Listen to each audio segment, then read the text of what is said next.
Hey Bug Group team, thanks for tuning in for this month's safety video. This month we're actually going to be talking about personal protective equipment that we use on the job, otherwise known as PPE.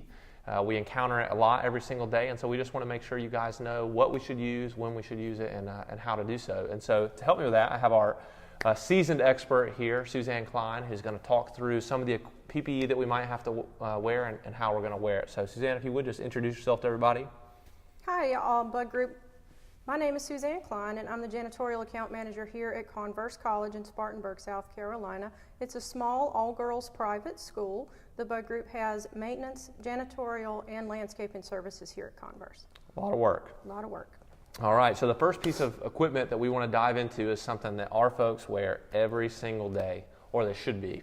And so that is actually a glove like this, which is just a nitrile glove that lots of our folks wear when they're cleaning. So Suzanne, I'll let you take it away. If you'll just tell us when should we wear these, why should we wear them, what's the point, Sure. and maybe how to wear them, how to take them off. Okay, so you should wear the nitrile gloves anytime that you're encountering a situation where your skin could be exposed to chemicals or contaminants like germs, dirt, especially when you're handling trash or cleaning bathrooms. It's important to always wear them whenever you're cleaning. Very So good. the best way to put the gloves on is before you start your work. You want to go ahead and get your gloves on before you even start cleaning. Now, if I was to put this glove on and my fingernail or my jewelry was to put a hole in it, then I would need to stop what I was doing and get a fresh glove. Good to know.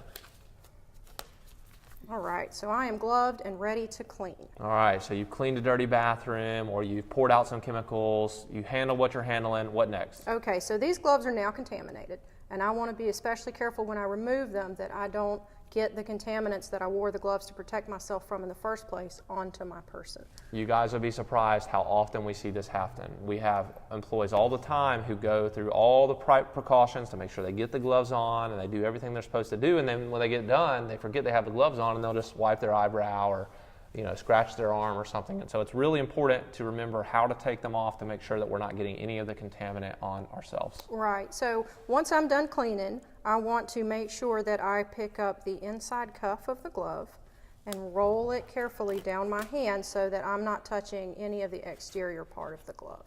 I now have a clean interior part that I can pick up the glove with and roll it right off and dispose of it. Very good. And I think as an extra practice, anytime you're removing gloves like that, just to be safe, always best to wash your hands afterwards as well. Absolutely. No matter what you've been handling. So another type of glove that we might wear here at the Bug Group would be something that is actually a little bit more like this.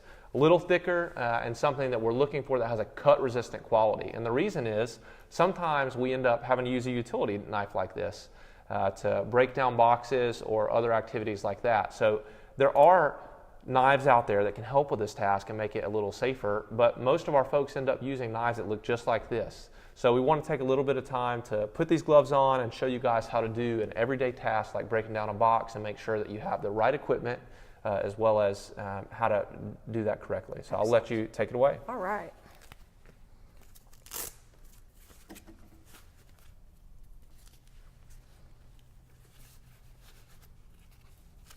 All right, so here is our box. And I'm going to be very careful to cut away from myself. So run along the edge, run along the edge, down the middle. And that's all there is to it. And that's all there is to it. Our box is now safely broken down, ready for recycle. Extremely important to cut away from your fingers. I remember when I was about 7 years old, I was doing something with a pocket knife outside and cut right down into my finger. Dear. Lots of stitches, lots of blood in the emergency room. So I learned a valuable lesson that day. Always cut away from yourself. Even if there's something between the knife and your hand, you're cutting through it. So you never know what might happen. Absolutely. All right, well that's awesome. So that's what we needed to learn about gloves. Let's move on to the next piece of equipment. Pro safety tip number 1. Always wear protective gloves when you're handling potential contaminants or chemicals. If you notice any holes before or after you put them on, replace them. Remember, don't touch any parts of your body with the gloves while you're cleaning. When you're finished, remove them safely and avoid touching any exterior part of the glove. Don't forget to wash your hands afterwards. Also, always wear thick, cut-resistant gloves while handling box cutters or razor blades. Be sure to cut away from your body and don't cut near your fingers, even if you're wearing gloves.